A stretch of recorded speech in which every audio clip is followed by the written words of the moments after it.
ਇਹ ਹਫ਼ਤਾਵਾਰ ਬਾਈਬਲ ਦਾ ਦਰਸੀਵਾਸ ਸਪਲੇਨਫੀਲਡ Christian science church independent ਵੱਲੋਂ ਹੈ, ਜਿਹੜਾ ਨਿਊ ਜਰਸੀ ਅਮਰੀਕਾ ਵਿੱਚ ਹੈ। ਹੋਰ ਮਾਲੂਮਾਤ ਲਈ ਤੁਸੀਂ ਸਾਡੀ ਵੈਬਸਾਈਟ ਵੇਖੋ www.plainfieldcs.com। ਇਹ ਸਬਕ 16 ਮਈ 2021 ਐਤਵਾਰ ਦੇ ਦਿਨ ਹਫ਼ਤੇ ਦੇ ਅਖੀਰ ਉੱਤੇ ਤੁਹਾਡੇ ਪੜ੍ਹਨ ਲਈ ਤਿਆਰ ਕੀਤਾ ਗਿਆ ਹੈ। ਮਜ਼ਮੂਨ ਫਾਨੀ ਤੇ ਲਾਫਾਨੀ। ਸੁਨਹਿਰੀ ਮਤਨ ਰੋਮੀਓ। ਰੱਬ ਦੀ ਦੇਣ ਸਾਡੇ ਖੁਦਾਵੰਦ ਯਿਸੂ ਮਸੀਹ ਵਿੱਚ ਹਮੇਸ਼ਾ ਦੀ ਹਯਾਤੀ ਹੈ। ਜਵਾਬੀ ਪੜ੍ਹਾਈ। ਜ਼ਬੂਰ। ਮੈਂ ਰੱਬ ਨਾਲ ਪਿਆਰ ਕਰਦਾ ਹਾਂ ਕਿਉਂ ਜੇ ਉਹਨੇ ਮੇਰੀ ਫਰਿਆਦ ਸੁਣੀ ਤੇ ਮੇਰੀ ਮਿੰਨਤ ਸੁਣੀ ਹੈ, ਕਿਉਂ ਜੇ ਉਹਨੇ ਮੇਰੇ ਵੱਲ ਕੰਨ ਧਰਿਆ। ਇਸ ਲਈ ਮੈਂ ਸਾਰੀ ਉਮਰ ਉਹਦੇ ਤੋਂ ਦੁਆ ਕਰਾਂਗਾ। ਰੱਬ ਸਾਦਾ ਲੋਕਾਂ ਦੀ ਹਿਫਾਜ਼ਤ ਕਰਦਾ ਏ। ਮੈਂ ਨੀਵਾਂ ਹੋ ਗਿਆ ਸੀ, ਉਹਨੇ ਹੀ ਬਚਾ ਲਿਆ। ਐ ਮੇਰੀ ਜਾਨ, ਫਿਰ ਮੁਤਮਿਨ ਹੋ ਜਾ, ਕਿਉਂ ਜੇ ਰੱਬ ਨੇ ਤੇਰੇ ਉੱਤੇ ਅਹਿਸਾਨ ਕੀਤਾ ਏ। ਇਸ ਲਈ ਵੀ ਤੂੰ ਮੇਰੀ ਜਾਨ ਨੂੰ ਮੌਤ ਤੋਂ, ਮੇਰੀਆਂ ਅੱਖੀਆਂ ਨੂੰ ਅਥਰੂਆਂ ਤੋਂ ਤੇ ਮੇਰੇ ਪੈਰਾਂ ਨੂੰ ਤਿਲਕਣ ਤੋਂ ਬਚਾਉਣਾ ਏ। ਮੈਂ ਜਿਉਂਦਿਆਂ ਦੀ ਧਰਤੀ ਉੱਤੇ ਰੱਬ ਦੇ ਹਜ਼ੂਰ ਟੁਰਦਾ ਰਵਾਂਗਾ। ਦਰਸੀਵਾਜ਼ ਬਾਈਬਲ ਵਿੱਚੋਂ ਜ਼ਬੂਰ। ਰੱਬ ਮੇਰਾ ਚੁਪਾਨ ਏ, ਮੈਨੂੰ ਘਾਟਾ ਨਹੀਂ ਹੋਵੇਗਾ। ਉਹ ਮੈਨੂੰ ਹਰੀਆਂ ਹਰੀਆਂ ਚਰਾਗਾਹਾਂ ਉੱਤੇ ਬਿਠਾਉਂਦਾ ਏ। ਉਹ ਮੈਨੂੰ ਸਕੂਨ ਵਾਲੇ ਚਸ਼ਮਿਆਂ ਦੇ ਕੋਲ ਲੈ ਜਾਂਦਾ ਏ। ਉਹ ਮੇਰੀ ਜਾਨ ਨੂੰ ਬਹਾਲ ਕਰਦਾ ਏ। ਉਹ ਮੈਨੂੰ ਆਪਣੇ ਨਾਂ ਦੇ ਪਾਰੋਂ ਸੱਚਾਈ ਦੀਆਂ ਰਾਹਾਂ ਉੱਤੇ ਲੈ ਜਾਂਦਾ ਏ। ਬਲਕਿ ਭਾਵੇਂ ਮੌਤ ਦੇ ਪਰਛਾਵੇਂ ਵਾਲੀ ਵਾਦੀ ਵਿੱਚੋਂ ਮੈਂ ਲੰਘਣਾ ਹੋਵੇ, ਮੈਂ ਕਿਸੇ ਬਲਾ ਤੋਂ ਨਹੀਂ ਡਰਾਂਗਾ, ਕਿਉਂ ਜੇ ਤੂੰ ਮੇਰੇ ਨਾਲ ਏ। ਤੇਰੇ ਅੱਸਾ ਤੇ ਤੇਰੀ ਲਾਠੀ ਨਾਲ ਮੈਨੂੰ ਤਸੱਲੀ ਏ। ਤੂੰ ਮੇਰੇ ਵੈਰੀਆਂ ਦੇ ਸਾਹਮਣੇ ਮੇਰੇ ਅੱਗੇ ਦਸਤਰਖਾਨ ਵਿਛਾਉਣਾ ਏ। ਤੂੰ ਮੇਰੇ ਸਿਰ ਉੱਤੇ ਤੇਲ ਮਲਦਾ ਏ, ਮੇਰਾ ਪਿਆਲਾ ਭਰ ਜਾਂਦਾ ਏ। ਬੇਸ਼ੱਕ ਚੰਗਿਆਈ ਤੇ ਰਹਿਮਤ ਸਾਰੀ ਉਮਰ ਮੇਰੇ ਨਾਲ ਨਾਲ ਰਹਿਣਗੀਆਂ ਤੇ ਮੈਂ ਹਮੇਸ਼ਾ ਰੱਬ ਦੇ ਘਰ ਵਿੱਚ ਸਕੂਨ ਕਰਾਂਗਾ। ਯੂਹੰਨਾ। ਫਰੀਸੀਆਂ ਵਿੱਚੋਂ ਇੱਕ ਬੰਦਾ ਨਿਕੋਦੀਮਸ ਨਾਂ ਯਹੂਦੀਆਂ ਦਾ ਇੱਕ ਸਰਦਾਰ ਸੀ। ਉਹਨੇ ਰਾਤ ਵੇਲੇ ਯਿਸੂ ਦੇ ਕੋਲ ਆ ਕੇ ਉਹਨੂੰ ਆਖਿਆ, ਐ ਰੱਬੀ, ਅਸੀਂ ਜਾਣਦੇ ਹਾਂ ਭਈ ਤੂੰ ਰੱਬ ਵੱਲੋਂ ਉਸਤਾਦ ਹੋ ਕੇ ਆਇਆ ਹੈ, ਕਿਉਂ ਜੇ ਜਿਹੜੇ ਮੁਅਜਜ਼ੇ ਤੂੰ ਵਿਖਾਉਣਾ ਹੈ ਕੋਈ ਬੰਦਾ ਨਹੀਂ ਵਿਖਾ ਸਕਦਾ ਜਦੋਂ ਤੀਕਰ ਰੱਬ ਦੇ ਨਾਲ ਨਾ ਹੋਵੇ। ਯਿਸੂ ਨੇ ਜਵਾਬ ਵਿੱਚ ਉਹਨੂੰ ਆਖਿਆ, ਮੈਂ ਤੁਹਾਨੂੰ ਸੱਚ ਆਖਦਾ ਵਾਂ ਭਈ ਜਦੋਂ ਤੀਕਰ ਕੋਈ ਨਵੇਂ ਸਿਰੇ ਤੋਂ ਪੈਦਾ ਨਾ ਹੋਵੇ, ਉਹ ਰੱਬ ਦੀ ਬਾਦਸ਼ਾਹੀ ਨੂੰ ਨਹੀਂ ਵੇਖ ਸਕਦਾ। ਨਿਕੋਦੀਮਸ ਨੇ ਉਹਨੂੰ ਆਖਿਆ, ਬੰਦਾ ਜਦੋਂ ਬੁੱਢਾ ਹੋ ਗਿਆ ਤੇ ਕਿਵੇਂ ਪੈਦਾ ਹੋ ਸਕਦਾ ਹੈ? ਕੀ ਉਹ ਦੁਬਾਰਾ ਆਪਣੀ ਮਾਂ ਦੇ ਢਿੱਡ ਵਿੱਚ ਦਾਖਲ ਹੋ ਸਕਦਾ ਹੈ? ਯਿਸੂ ਨੇ ਜਵਾਬ ਦਿੱਤਾ, ਭਈ ਮੈਂ ਤੁਹਾਨੂੰ ਸੱਚ ਆਖਦਾ ਵਾਂ ਭਈ ਜਦੋਂ ਤੀਕਰ ਕੋਈ ਬੰਦਾ ਪਾਣੀ ਤੇ ਰੂਹ ਨਾਲ ਪੈਦਾ ਨਾ ਹੋਵੇ, ਉਹ ਰੱਬ ਦੀ ਬਾਦਸ਼ਾਹੀ ਵਿੱਚ ਦਾਖਲ ਨਹੀਂ ਹੋ ਸਕਦਾ। ਜਿਹੜਾ ਜਿਸਮ ਤੋਂ ਪੈਦਾ ਹੋਇਆ ਹੈ ਜਿਸਮ ਹੈ, ਤੇ ਜਿਹੜਾ ਰੂਹ ਤੋਂ ਪੈਦਾ ਹੋਇਆ ਹੈ ਰੂਹ ਹੈ। ਤਾਜਬ ਨਾ ਕਰ ਭਈ ਮੈਂ ਤੈਨੂੰ ਆਖਿਆ ਭਈ ਤੁਹਾਨੂੰ ਨਵੇਂ ਸਿਰੇ ਤੋਂ ਪੈਦਾ ਹੋਣਾ ਜ਼ਰੂਰ ਹੈ। ਹਵਾ ਜਿੱਥੇ ਚਾਹੁੰਦੀ ਹੈ ਚੱਲਦੀ ਹੈ ਤੇ ਤੂੰ ਉਹਦੀ ਆਵਾਜ਼ ਸੁਣਦਾ ਹੈ, ਪਰ ਨਹੀਂ ਜਾਣਦਾ ਭਈ ਕਿੱਥੋਂ ਆਉਂਦੀ ਹੈ ਤੇ ਕਿੱਥੇ ਜਾਂਦੀ ਹੈ। ਜਿਹੜਾ ਕੋਈ ਰੂਹ ਨਾਲ ਪੈਦਾ ਹੋਇਆ ਇਸੇ ਤਰ੍ਹਾਂ ਹੀ ਹੈ। ਨਿਕੋਦੀਮਸ ਨੇ ਉਹਨੂੰ ਆਖਿਆ, ਇਹ ਗੱਲਾਂ ਕਿਵੇਂ ਹੋ ਸਕਦੀਆਂ ਨੇ? ਯਿਸੂ ਨੇ ਉਹਨੂੰ ਆਖਿਆ, ਬਨੀ ਇਸਰਾਈਲ ਦਾ ਉਸਤਾਦ ਹੋ ਕੇ ਤੂੰ ਇਹਨਾਂ ਗੱਲਾਂ ਨੂੰ ਨਹੀਂ ਜਾਣਦਾ। ਮੈਂ ਤੈਨੂੰ ਸੱਚ ਆਖਦਾ ਵਾਂ ਵੀ ਜੋ ਅਸੀਂ ਜਾਣਦੇ ਹਾਂ ਉਹ ਆਖਦੇ ਹਾਂ, ਤੇ ਜਿਹਨੂੰ ਅਸੀਂ ਵੇਖਿਆ ਹੈ ਉਹਦੀ ਗਵਾਹੀ ਦਿੰਦੇ ਹਾਂ, ਤੇ ਤੂੰ ਸਾਡੀ ਗਵਾਹੀ ਕਬੂਲ ਨਹੀਂ ਕਰਦਾ। ਜਦੋਂ ਮੈਂ ਤੁਹਾਡੇ ਨਾਲ ਧਰਤੀ ਦੀਆਂ ਗੱਲਾਂ ਆਖੀਆਂ ਤੇ ਤੁਸੀਂ ਯਕੀਨ ਨਹੀਂ ਕੀਤਾ, ਤੇ ਜੇ ਮੈਂ ਤੁਹਾਨੂੰ ਅਸਮਾਨ ਦੀਆਂ ਗੱਲਾਂ ਆਖਾਂ ਤੇ ਕਿਵੇਂ ਯਕੀਨ ਕਰੋਗੇ? ਯੂਹੰਨਾ। ਦੁਨੀਆ ਦਾ ਮਗਲੂਬ ਕਰਨ ਵਾਲਾ ਕੌਣ ਹੈ ਸਿਵਾਏ ਉਸ ਬੰਦੇ ਦੇ ਜਿਹਦਾ ਈਮਾਨ ਹੈ ਭਈ ਯਿਸੂ ਰੱਬ ਦਾ ਪੁੱਤਰ ਹੈ। ਤੇ ਉਹ ਗਵਾਹੀ ਇਹ ਹੈ ਭਈ ਰੱਬ ਨੇ ਸਾਨੂੰ ਹਮੇਸ਼ਾ ਦੀ ਹਯਾਤੀ ਬਖਸ਼ੀ, ਤੇ ਇਹ ਹਯਾਤੀ ਉਹਦੇ ਪੁੱਤਰ ਵਿੱਚ ਹੈ। ਮੈਂ ਤੁਹਾਨੂੰ ਜਿਹੜੇ ਰੱਬ ਦੇ ਪੁੱਤਰ ਉੱਤੇ ਈਮਾਨ ਲਿਆਏ ਹੋ ਇਹ ਗੱਲਾਂ ਇਸ ਲਈ ਲਿਖੀਆਂ ਭਈ ਤੁਹਾਨੂੰ ਪਤਾ ਹੋਵੇ ਭਈ ਹਮੇਸ਼ਾ ਦੀ ਹਯਾਤੀ ਰੱਖਦੇ ਹੋ। ਤੇ ਅਸੀਂ ਇਹ ਵੀ ਜਾਣਦੇ ਹਾਂ ਵੀ ਰੱਬ ਦਾ ਪੁੱਤਰ ਆ ਗਿਆ ਹੈ, ਤੇ ਉਹਨੇ ਸਾਨੂੰ ਇਹ ਸਮਝ ਬਖਸ਼ੀ ਹੈ ਤਾਂ ਜੋ ਉਹਨੂੰ ਜਿਹੜਾ ਅਸਲੀ ਹੈ ਜਾਣੀਏ, ਤੇ ਅਸੀਂ ਉਹਨੂੰ ਜਿਹੜਾ ਅਸਲੀ ਹੈ ਯਾਨੀ ਉਹਦੇ ਪੁੱਤਰ ਯਿਸੂ ਮਸੀਹ ਵਿੱਚ ਹਾਂ। ਅਸਲੀ ਰੱਬ ਤੇ ਹਮੇਸ਼ਾ ਦੀ ਹਯਾਤੀ ਇਹੀ ਹੈ। ਤਮੈਥੀਅਸ। ਮੈਂ ਆਪਣੇ ਤਾਕਤ ਦੇਣ ਵਾਲੇ ਖੁਦਾਵੰਦ ਦਾ ਸ਼ੁਕਰ ਕਰਦਾ ਵਾਂ ਵੀ ਉਹਨੇ ਮੈਨੂੰ ਦਿਆਨਤਦਾਰ ਸਮਝ ਕੇ ਮੈਨੂੰ ਆਪਣੀ ਸੇਵਾ ਲਈ ਮੁਕਰਰ ਕੀਤਾ। ਭਾਵੇਂ ਮੈਂ ਪਹਿਲਾਂ ਕੁਫਰ ਬਕਣ ਵਾਲਾ ਤੇ ਸਤਾਉਣ ਵਾਲਾ ਤੇ ਬੇਇੱਜ਼ਤ ਕਰਨ ਵਾਲਾ ਸੀ, ਫਿਰ ਵੀ ਮੇਰੇ ਉੱਤੇ ਰਹਿਮ ਹੋਇਆ, ਇਸ ਲਈ ਵੀ ਮੈਂ ਬੇਈਮਾਨੀ ਦੀ ਹਾਲਤ ਵਿੱਚ ਨਾਦਾਨੀ ਨਾਲ ਇਹ ਕੰਮ ਕੀਤੇ ਸੀ। ਤੇ ਸਾਡੇ ਖੁਦਾਵੰਦ ਦਾ ਫਜ਼ਲ ਉਸ ਈਮਾਨ ਤੇ ਮੁਹੱਬਤ ਦੇ ਨਾਲ ਜਿਹੜਾ ਮਸੀਹ ਯਿਸੂ ਵਿੱਚ ਬਹੁਤ ਜ਼ਿਆਦਾ ਹੋਇਆ। ਇਹ ਗੱਲ ਸੱਚੀ ਤੇ ਹਰ ਤਰ੍ਹਾਂ ਮੰਨਣ ਦੇ ਕਾਬਲ ਹੈ ਵੀ ਮਸੀਹ ਯਿਸੂ ਪਾਪੀਆਂ ਨੂੰ ਮੁਕਤੀ ਦੇਣ ਲਈ ਜੱਗ ਵਿੱਚ ਆਇਆ, ਜਿਨ੍ਹਾਂ ਵਿੱਚ ਸਭ ਤੋਂ ਵੱਡਾ ਮੈਂ ਆ। ਪਰ ਮੇਰੇ ਉੱਤੇ ਰਹਿਮ ਇਸ ਲਈ ਹੋਇਆ ਭਈ ਮਸੀਹ ਯਿਸੂ ਮੈਂ ਵੱਡੇ ਪਾਪੀ ਉੱਤੇ ਆਪਣਾ ਕਮਾਲ ਤਹਮਲ ਜ਼ਾਹਿਰ ਕਰੇ, ਤਾਂ ਜੋ ਜਿਹੜੇ ਲੋਕ ਹਮੇਸ਼ਾ ਦੀ ਹਯਾਤੀ ਲਈ ਉਹਦੇ ਉੱਤੇ ਈਮਾਨ ਲਿਆਉਣਗੇ, ਉਹਨਾਂ ਲਈ ਮੈਂ ਨਮੂਨਾ ਬਣਾ। ਹੁਣ ਅਜ਼ਲੀ ਬਾਦਸ਼ਾਹ ਯਾਨੀ ਗੈਰ ਫਾਨੀ ਨਾਦੀਦਾ ਵਾਹਦ ਖੁਦਾਵੰਦ ਰੱਬ ਦੀ ਇੱਜ਼ਤ ਤੇ ਤਮਜੀਦ ਅਬਦੁਲ-ਆਬਾਦ ਹੁੰਦੀ ਰਵੇ। ਕਰੰਥੀਓ। ਐ ਭਰਾਵੋ, ਮੇਰਾ ਮਤਲਬ ਏ ਭਈ ਗੋਸ਼ਤ ਤੇ ਲਹੂ ਰੱਬ ਦੀ ਬਾਦਸ਼ਾਹੀ ਦੇ ਵਾਰਸ ਨਹੀਂ ਹੋ ਸਕਦੇ ਤੇ ਨਾ ਫਨਾਹ ਬਕਾ ਦੀ ਵਾਰਸ ਹੋ ਸਕਦੀ ਏ। ਵੇਖੋ, ਮੈਂ ਤੁਹਾਨੂੰ ਇੱਕ ਭੇਤ ਦੀ ਗੱਲ ਆਖਦਾ ਵਾਂ, ਅਸੀਂ ਸਾਰੇ ਤੇ ਨਹੀਂ ਸੌਵਾਂਗੇ, ਪਰ ਸਾਰੇ ਬਦਲ ਜਾਵਾਂਗੇ। ਤੇ ਇਹ ਇੱਕਦਮ ਵਿੱਚ, ਇੱਕ ਪਲ ਵਿੱਚ, ਪਿਛਲਾ ਨਰਸਿੰਗਾ ਫੂਕਦਿਆਂ ਹੀ ਹੋਵੇਗਾ। ਕਿਉਂ ਜੇ ਨਰਸਿੰਗਾ ਫੂਕਿਆ ਜਾਵੇਗਾ ਤੇ ਮੁਰਦੇ ਗੈਰਫਾਨੀ ਹਾਲਤ ਵਿੱਚ ਉੱਠਣਗੇ ਤੇ ਅਸੀਂ ਬਦਲ ਜਾਵਾਂਗੇ। ਕਿਉਂ ਜੇ ਜ਼ਰੂਰ ਹੈ ਵੀ ਇਹ ਫਾਨੀ ਬਦਨ ਬਕਾ ਦਾ ਜਾਮਾ ਪਾਵੇ ਤੇ ਮਰਨ ਵਾਲਾ ਬਦਨ ਹਮੇਸ਼ਾ ਦੀ ਹਯਾਤੀ ਦਾ ਜਾਮਾ ਪਾਵੇ।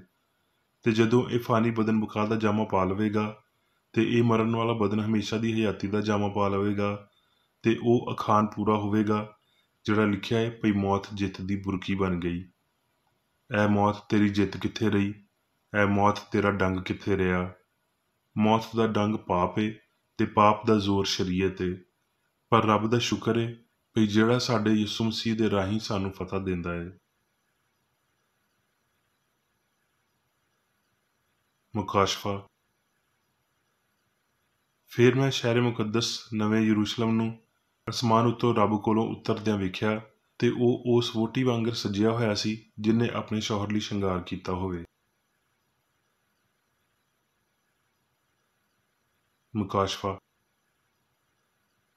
ਫਿਰ ਉਹਨੇ ਮੈਨੂੰ ਬਲੌਰ ਦੀ ਤਰ੍ਹਾਂ ਚਮਕਦਾ ਹੋਇਆ ਆਬੇ ਹਯਾਤ ਦਾ ਇੱਕ ਰੁੱਖ ਵਿਖਾਇਆ, ਜਿਹੜਾ ਰੱਬ ਤੇ ਬਰਰੇ ਦੇ ਤਖਤ ਵਿੱਚੋਂ ਨਿਕਲ ਕੇ ਉਸ ਸ਼ਹਿਰ ਦੀ ਸੜਕ ਦੇ ਵਿਚਕਾਰ ਵਗਦਾ ਸੀ। ਤੇ ਦਰਿਆ ਦੇ ਆਰ-ਪਾਰ ਹਯਾਤੀ ਦਾ ਰੁੱਖ ਸੀ। ਉਹਦੇ ਵਿੱਚ 12 ਕਿਸਮ ਦੇ ਫਲ ਆਉਂਦੇ ਸੀ ਤੇ ਹਰ ਮਹੀਨੇ ਵਿੱਚ ਫਲਦਾ ਸੀ, ਤੇ ਉਸ ਦਰਖਤ ਦੇ ਪੱਤਿਆਂ ਵਿੱਚੋਂ ਕੌਮਾਂ ਨੂੰ ਸ਼ਿਫਾ ਹੁੰਦੀ ਸੀ। ਧੰਨ ਨੇ ਉਹ ਜਿਹੜੇ ਆਪਣੇ ਜਾਮੇ ਧੋਂਦੇ ਨੇ, ਕਿਉਂ ਜੇ ਹਯਾਤੀ ਦੇ ਰੁੱਖ ਦੇ ਕੋਲ ਆਉਣ ਦਾ ਇਖਤਿਆਰ ਪਾਉਣਗੇ ਤੇ ਉਹਨਾਂ ਦਰਵਾਜ਼ਿਆਂ ਵਿੱਚੋਂ ਸ਼ਹਿਰ ਵਿੱਚ ਦਾਖਲ ਹੋਣਗੇ। ਮੁਕਾਸ਼ਫਾ। ਜਿਹਦੇ ਕੰਨ ਹੋਣ ਉਹ ਸੁਣੇ ਭਈ ਰੂਹ ਕਲੀਸਿਆਵਾਂ ਨੂੰ ਕੀ ਆਖਦਾ ਏ। ਜਿਹੜਾ ਗਾਲਬ ਆਏ, ਮੈਂ ਉਹਨਾਂ ਨੂੰ ਹਯਾਤੀ ਦੇ ਰੁੱਖ ਵਿੱਚੋਂ ਜਿਹੜਾ ਰੱਬ ਦੇ ਫਿਰਦੌਸ ਵਿੱਚ ਏ ਫਲ ਖਾਣ ਨੂੰ ਦੇਵਾਂਗਾ। ਹੁਣ ਮੈਂ ਮੇਰੀ ਬੇਕਰ ਰੇਡੀ ਦੀ ਲਿਖੀ ਹੋਈ ਕ੍ਰਿਸਚਨ ਸਾਇੰਸ ਦੀ ਦਰਸੀ ਕਿਤਾਬ ਸਾਇੰਸ ਤੇ ਸਿਹਤ ਆਇਤਾਂ ਦੀ ਕੁੰਜੀ ਦੇ ਨਾਲ ਵਿੱਚੋਂ ਲਈਆਂ ਹੋਈਆਂ ਲਿਖਾਈਆਂ ਪੜਾਂਗਾ। ਸਾਇੰਸ ਤੇ ਸਿਹਤ। ਕ੍ਰਿਸਚਨ ਸਾਇੰਸ ਵਿੱਚ ਅਸਲੀ ਇਨਸਾਨ ਉੱਤੇ ਰੱਬ ਯਾਨੀ ਚੰਗਿਆਈ ਹੁਕੂਮਤ ਕਰਦੀ ਏ, ਨਾ ਕਿ ਬਦੀ, ਤੇ ਇਸੇ ਲਈ ਉਹ ਫਾਨੀ ਨਹੀਂ ਬਲਕਿ ਲਾਫਾਨੀ ਏ। ਰੱਬ ਨੇ ਇਨਸਾਨ ਨੂੰ ਗੈਰ ਫਾਨੀ ਤੇ ਬਸ ਰੂਹ ਦਾ ਫਰਮਾਬਰਦਾਰ ਬਣਾਇਆ। ਹਯਾਤੀ ਹਮੇਸ਼ਾ ਦੀ ਏ, ਸਾਨੂੰ ਇਹ ਲੱਭਣੀ ਚਾਹੀਦੀ ਏ ਤੇ ਇਹਦੇ ਤੋਂ ਇਜ਼ਹਾਰ ਨੂੰ ਸ਼ੁਰੂ ਕਰਨਾ ਚਾਹੀਦਾ ਏ। ਹਯਾਤੀ ਤੇ ਚੰਗਿਆਈ ਲਾਫਾਨੀ ਨੇ, ਤੇ ਆਓ ਅਸੀਂ ਵਜੂਦੀਅਤ ਦੇ ਬਾਰੇ ਆਪਣੇ ਖਿਆਲਾਂ ਨੂੰ ਉਮਰ ਤੇ ਖੌਫ ਦੀ ਬਜਾਏ ਪਿਆਰ, ਤਾਜ਼ਗੀ ਤੇ ਲਗਾਤਾਰੀ ਦੇ ਨਾਲ ਬਣਾਈਏ।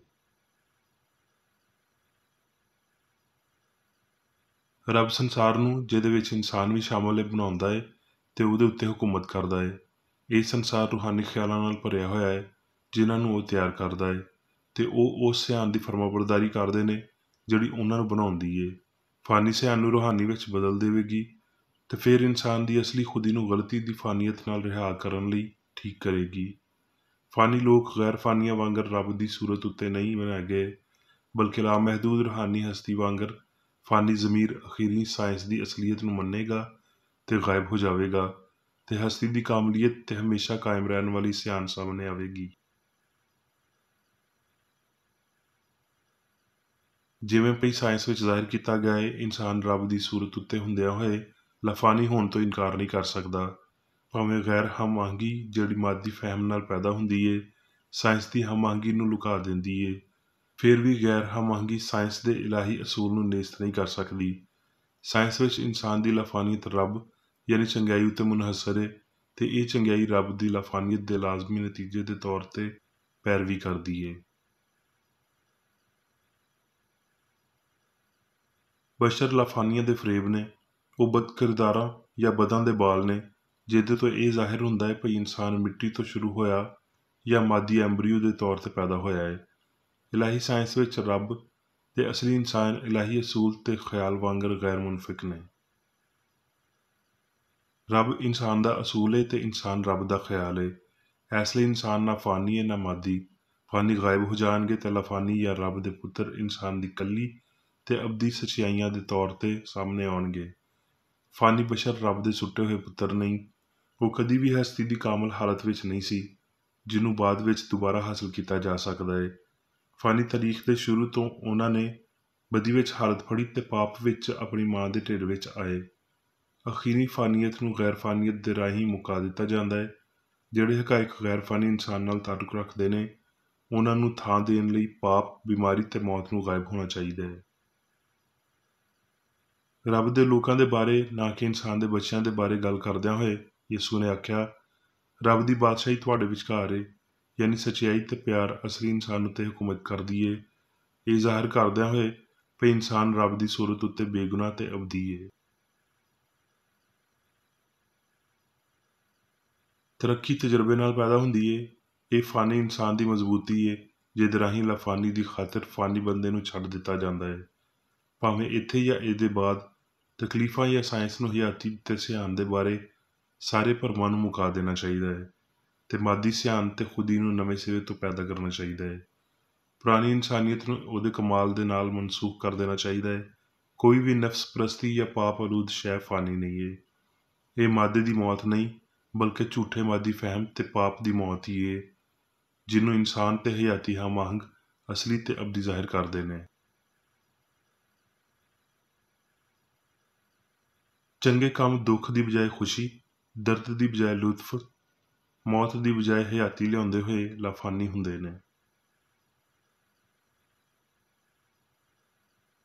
ਇਨਸਾਨੀ ਪੈਦਾਇਸ਼, ਬਾਲੀਦਗੀ, ਬਲੂਗਤ ਤੇ ਜ਼ਵਾਲ ਉਸ ਘਾਹ ਵਾਂਗਰ ਨੇ ਜਿਹੜੀ ਹਰਿਆਂ ਪੱਤਿਆਂ ਦੇ ਨਾਲ ਮਿੱਟੀ ਵਿੱਚੋਂ ਉੱਗਦੀ ਏ ਤਾਂ ਜੋ ਬਾਅਦ ਵਿੱਚ ਮੁਰਝਾਵੇ ਤੇ ਆਪਣੇ ਆਬਾਈ ਅਦਮ ਵਿੱਚ ਮੁੜ ਜਾਵੇ। ਇਹ ਫਾਨੀ ਇਜ਼ਹਾਰ ਆਰਜ਼ੀ ਏ। ਇਹ ਲਾਫਾਨੀ ਹਸਤੀ ਵਿੱਚ ਕਦੀ ਜੁੜ ਨਹੀਂ ਸਕਦਾ ਬਲਕਿ ਆਖਿਰਕਾਰ ਖਤਮ ਹੋ ਜਾਂਦਾ ਹੈ ਤੇ ਫਾਨੀ ਇਨਸਾਨ ਨੂੰ ਰੂਹਾਨੀ, ਅਬਦੀ ਤੇ ਅਸਲੀ ਇਨਸਾਨ ਹੀ ਸਮਝਿਆ ਜਾਂਦਾ ਹੈ। ਮੌਤ ਦਾ ਡੰਗ ਪਾਪ ਏ ਤੇ ਪਾਪ ਦਾ ਜ਼ੋਰ ਸ਼ਰੀਅਤ ਏ। ਫਾਨੀ ਅਕੀਦੇ ਦੀ ਸ਼ਰੀਅਤ ਜਿਹੜੀ ਲਾਫਾਨੀ ਹਯਾਤੀਆਂ ਦੀ ਹਕੀਕਤਾਂ ਦੇ ਨਾਲ ਜੰਗ ਕਰਦੀ ਏ, ਇੱਥੇ ਤਿਕਰ ਪਈ ਰੂਹਾਨੀ ਸ਼ਰੀਅਤ ਦੇ ਨਾਲ ਕਬਰ ਨੂੰ ਆਖਦੀ ਏ, ਤੇਰੀ ਜਿੱਤ ਕਿੱਥੇ ਰਹੀ। ਪਰ ਜਦੋਂ ਇਹ ਫਾਨੀ ਬਦਨ ਬਕਾ ਦਾ ਜਾਮਾ ਪਾ ਲਵੇਗਾ ਤੇ ਇਹ ਮਰਨ ਵਾਲਾ ਬਦਨ ਹਮੇਸ਼ਾ ਦੀ ਹਯਾਤੀ ਦਾ ਜਾਮਾ ਪਾ ਲਵੇਗਾ ਤੇ ਉਹ ਅਖਾਨ ਪੂਰਾ ਹੋਵੇਗਾ ਭਈ ਮੌਤ ਜਿੱਤ ਦੀ ਬੁਰਕੀ ਬਣ ਗਈ। ਇੱਕ ਵੱਡੀ ਰੂਹਾਨੀ ਅਸਲੀਅਤ ਸਾਹਮਣੇ ਲਿਆਈ ਜਾਣੀ ਚਾਹੀਦੀ ਏ ਭਈ ਇਨਸਾਨ ਕਾਮਲ ਤੇ ਲਾਫਾਨੀ ਹੋਵੇਗਾ ਨਹੀਂ ਬਲਕਿ ਹੈ ਏ। ਸਾਨੂੰ ਵਜੂਦੀਅਤ ਦੇ ਸ਼ਾਉਰ ਨੂੰ ਹਮੇਸ਼ਾ ਕਾਇਮ ਰੱਖਣਾ ਚਾਹੀਦਾ ਹੈ ਤੇ ਛੇਤੀ ਨਾਲ ਜਾਂ ਦੇਰ ਨਾਲ ਮਸੀਹ ਤੇ ਕ੍ਰਿਸਚਨ ਸਾਇੰਸ ਦੇ ਰਾਹੀਂ ਪਾਪ ਤੇ ਮੌਤ ਉੱਤੇ ਚੌਧਰੀ ਹੋਣਾ ਚਾਹੀਦਾ ਹੈ। ਜਦੋਂ ਮਾਦੀ ਹਕਾਇਕ ਨੂੰ ਤਰਕ ਕੀਤਾ ਜਾਂਦਾ ਹੈ ਤੇ ਹਸਤੀ ਦੀਆਂ ਗੈਰ ਫਾਨੀ ਹਕੀਕਤਾਂ ਨੂੰ ਕਬੂਲ ਕਰ ਲਿਆ ਜਾਂਦਾ ਹੈ ਤੇ ਇਨਸਾਨ ਦੀ ਲਾਫਾਨੀਅਤ ਦੀ ਵਜ਼ਾਹਤ ਹੋਰ ਸਾਹਮਣੇ ਆ ਜਾਂਦੀ ਹੈ। ਬੇਗੁਨਾਹ ਖੁਸ਼ੀ, ਹਯਾਤੀ ਦੀ ਕਾਮਲ ਹਮ-ਆਹੰਗੀ ਤੇ ਲਾਫਾਨੀਅਤ ਇੱਕ ਵੀ ਜਿਸਮ ਦੇ ਦਰਦ ਜਾਂ ਆਰਾਮ ਦੇ ਬਗੈਰ ਬਹੁਤ ਜ਼ਿਆਦਾ ਇਲਾਹੀ ਖੂਬਸੂਰਤੀ ਤੇ ਚੰਗਿਆਈ ਦੀ ਮਲਕੀਅਤ ਰੱਖਦਿਆਂ ਹੋਏ ਅਸਲੀ ਤੇ ਲਾਜ਼ਵਾਲ ਇਨਸਾਨ ਬਣਾਉਂਦੀ ਏ ਜਿਹਦਾ ਵਜੂਦ ਰੂਹਾਨੀ ਹੁੰਦਾ ਹੈ। ਵਜੂਦੀਅਤ ਦੀ ਇਹ ਹਾਲਤ ਸਾਇੰਸੀ ਏ ਤੇ ਹਰ ਵੇਲੇ ਬਰਕਰਾਰ ਰਹਿੰਦੀ ਏ, ਯਾਨੀ ਅਜਿਹੀ ਕਾਮਲੀਅਤ ਜਿਹੜੀ ਬਸ ਉਹਨਾਂ ਲੋਕਾਂ ਦੀ ਸਮਝ ਵਿੱਚ ਆਉਂਦੀ ਏ ਜਿਨ੍ਹਾਂ ਨੂੰ ਇਲਾਹੀ ਸਾਇੰਸ ਵਿੱਚ ਮਸੀਹ ਦੀ ਸਾਰੀ ਸਮਝ ਏ। ਮੌਤ ਵਜੂਦੀਅਤ ਦੀ ਇਸ ਹਾਲਤ ਨੂੰ ਕਦੀ ਤੇਜ਼ ਨਹੀਂ ਕਰ ਸਕਦੀ ਕਿਉਂ ਜੇ ਲਾਫਾਨੀਅਤ ਦੇ ਜ਼ਾਹਰ ਹੋਣ ਤੋਂ ਪਹਿਲਾਂ ਮੌਤ ਨੂੰ ਜਿੱਤਣਾ ਚਾਹੀਦਾ ਹੈ, ਨਾ ਕਿ ਉਹਦੇ ਹਵਾਲੇ ਹੋ ਜਾਣਾ ਚਾਹੀਦਾ ਹੈ। ਜਦੋਂ ਬਿਮਾਰੀ ਜਾਂ ਪਾਪ ਦਾ ਭਰਮ ਤੁਹਾਨੂੰ ਅਜ਼ਮਾਉਂਦਾ ਹੈ ਤੇ ਰੱਬ ਤੇ ਉਹਦੇ ਖਿਆਲ ਦੇ ਨਾਲ ਮਜ਼ਬੂਤੀ ਨਾਲ ਜੁੜੇ ਰਹੋ। ਉਹਦੇ ਮਜ਼ਾਜ ਤੋਂ ਇਲਾਵਾ ਕਿਸੇ ਸ਼ੈ ਨੂੰ ਤੁਹਾਡੇ ਖਿਆਲ ਵਿੱਚ ਕਾਇਮ ਹੋਣ ਦੀ ਇਜਾਜ਼ਤ ਨਾ ਦਿਓ। ਕਿਸੇ ਡਰ ਜਾਂ ਸ਼ੱਕ ਨੂੰ ਤੁਹਾਡੇ ਇਸ ਵਾਜ਼ਿਆ ਤੇ ਮੁਤਮਿਨ ਭਰੋਸੇ ਉੱਤੇ ਹਾਵੀ ਨਾ ਹੋਣ ਦਿਓ।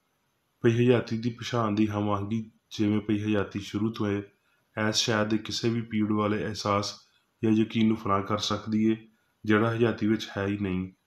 ਜਿਸਮਾਨੀ ਹਿੱਸ ਦੀ ਬਜਾਏ ਕ੍ਰਿਸਚਨ ਸਾਇੰਸ ਨੂੰ ਹਸਤੀ ਦੇ ਬਾਰੇ ਤੁਹਾਡੀ ਸਮਝ ਦੀ ਹਮਾਇਤ ਕਰਨ ਦਿਓ ਤੇ ਇਹ ਸਮਝ ਗਲਤੀ ਨੂੰ ਸੱਚਾਈ ਦੇ ਨਾਲ ਪੁੱਟ ਕੇ ਸੁੱਟ ਦੇਵੇਗੀ, ਫਾਨੀਅਤ ਨੂੰ ਗੈਰ ਫਾਨੀਅਤ ਨਾਲ ਬਦਲ ਦੇਵੇਗੀ ਤੇ ਚੁੱਪ ਦੀ ਹਮਾਂਗੀ ਦੇ ਨਾਲ ਮੁਖਾਲਫਤ ਕਰੇਗੀ। ਸਾਇੰਸ ਉਸ ਲਾਫਾਨੀ ਇਨਸਾਨ ਦੇ ਜਲਾਲੀ ਇਮਕਾਨਾਂ ਨੂੰ ਜ਼ਾਹਿਰ ਕਰਦੀ ਹੈ ਜਿਹੜਾ ਹਮੇਸ਼ਾ ਲਈ ਫਾਨੀ ਹਿੱਸਾਂ ਵੱਲ ਲਾਮਹਿਦੂਦ ਹੁੰਦਾ ਹੈ। ਹੁਣ ਮੈਂ ਮੇਰੀ ਬੇਕਰ ਰੇਡੀ ਵੱਲੋਂ ਚਰਚ ਮੈਨੂਅਲ ਵਿੱਚ ਦਿੱਤੇ ਹੋਏ ਰੋਜ਼ਾਨਾ ਦੇ 3 ਫਰਜ਼ ਪੜਾਂਗਾ। ਰੋਜ਼ਾਨਾ ਦੀ ਦੁਆ। ਇਸ ਚਰਚ ਦੇ ਹਰ ਰੁਕਨ ਦਾ ਇਹ ਫਰਜ਼ ਹੈ ਕਿ ਉਹ ਹਰ ਰੋਜ਼ ਇਹ ਦੁਆ ਕਰੇ, ਤੇਰੀ ਬਾਦਸ਼ਾਹੀ ਆਵੇ, ਇਲਾਹੀ ਸੱਚਾਈ, ਹਯਾਤੀ ਤੇ ਪਿਆਰ ਦੀ ਸਲਤਨਤ ਮੇਰੇ ਅੰਦਰ ਕਾਇਮ ਹੋਵੇ ਤੇ ਸਾਰੇ ਪਾਪ ਮੈਥੋਂ ਨਿਕਲ ਜਾਣ ਤੇ ਤੇਰਾ ਕਲਾਮ ਸਾਰੇ ਇਨਸਾਨਾਂ ਦੇ ਪਿਆਰ ਨੂੰ ਵਧਾਵੇ ਤੇ ਉਹਨਾਂ ਉੱਤੇ ਹੁਕੂਮਤ ਕਰੇ। ਮਕਸਦਾਂ ਤੇ ਕੰਮਾਂ ਦਾ ਇੱਕ ਅਸੂਲ। ਨਾ ਕੋਈ ਮੁਖਾਲਫਤ ਤੇ ਨਾ ਕੋਈ ਜ਼ਾਤੀ ਤਾਲੁਕ ਮਾਦਰੀ ਚਰਚ ਦੇ ਕਿਸੇ ਰੁਕਨ ਦੇ ਮਕਸਦਾਂ ਜਾਂ ਕੰਮਾਂ ਉੱਤੇ ਅਸਰ ਕਰਨੇ ਚਾਹੀਦੇ। ਸਾਇੰਸ ਵਿੱਚ ਬਸ ਇਲਾਹੀ ਪਿਆਰ ਹੀ ਹੁਕੂਮਤ ਕਰਦਾ ਹੈ ਤੇ ਇੱਕ ਮਸੀਹ ਸਾਇੰਸਦਾਨ ਪਾਪ ਨੂੰ ਰੱਦ ਕਰਦਿਆਂ ਹੋਏ ਸੁੱਚੀ ਭਰਾਬੰਦੀ, ਖੈਰਾਤ ਪਸੰਦੀ ਤੇ ਮਾਫੀ ਨਾਲ ਪਿਆਰ ਦੀਆਂ ਮਿੱਠੀਆਂ ਸਚਾਈਆਂ ਦਾ ਪਰਛਾਵਾਂ ਬਣਦਾ ਹੈ। ਇਸ ਚਰਚ ਦੇ ਸਾਰੇ ਰੁਕਨਾਂ ਨੂੰ ਸਾਰੇ ਪਾਪਾਂ ਤੋਂ, ਗਲਤ ਤਰ੍ਹਾਂ ਦੀਆਂ ਪੇਸ਼ਨਗੋਈਆਂ, ਮੁਨਸਫੀਆਂ, ਮੁਜ਼ਮਤਾਂ, ਸਲਾਮਾਂ, ਗਲਤ ਅਸਰਾਂ ਨੂੰ ਲੈਣ ਤੇ ਗਲਤ ਅਸਰ ਦੇਣ ਤੋਂ ਆਜ਼ਾਦ ਰਹਿਣ ਲਈ ਹਰ ਰੋਜ਼ ਖਿਆਲ ਰੱਖਣਾ ਚਾਹੀਦਾ ਹੈ ਤੇ ਦੁਆ ਕਰਨੀ ਚਾਹੀਦੀ ਹੈ। ਫਰਜ਼ ਲਈ ਚੁਸਤੀ। ਇਸ ਚਰਚ ਦੇ ਹਰ ਰੁਕਨ ਦਾ ਇਹ ਫਰਜ਼ ਹੈ ਕਿ ਉਹ ਹਰ ਰੋਜ਼ ਜਾਰਹਾਨਾ ਜ਼ਹਿਨੀ ਸਲਾਮਾਂ ਦੇ ਖਿਲਾਫ ਆਪਣੇ ਆਪ ਨੂੰ ਤਿਆਰ ਰੱਖੇ ਤੇ ਰੱਬ, ਆਪਣੇ ਕਾਇਦ ਤੇ ਇਨਸਾਨਾਂ ਲਈ ਆਪਣੇ ਫਰਜ਼ਾਂ ਨੂੰ ਨਾ ਕਦੀ ਭੁੱਲੇ ਤੇ ਨਾ ਕਦੀ ਨਜ਼ਰਅੰਦਾਜ਼ ਕਰੇ। ਉਹਦੇ ਕੰਮਾਂ ਦੇ ਰਾਹੀਂ ਉਹਦਾ ਇਨਸਾਫ ਹੋਵੇਗਾ, ਉਹ ਬੇਕਸੂਰ ਜਾਂ ਕਸੂਰਵਾਰ ਹੋਵੇਗਾ।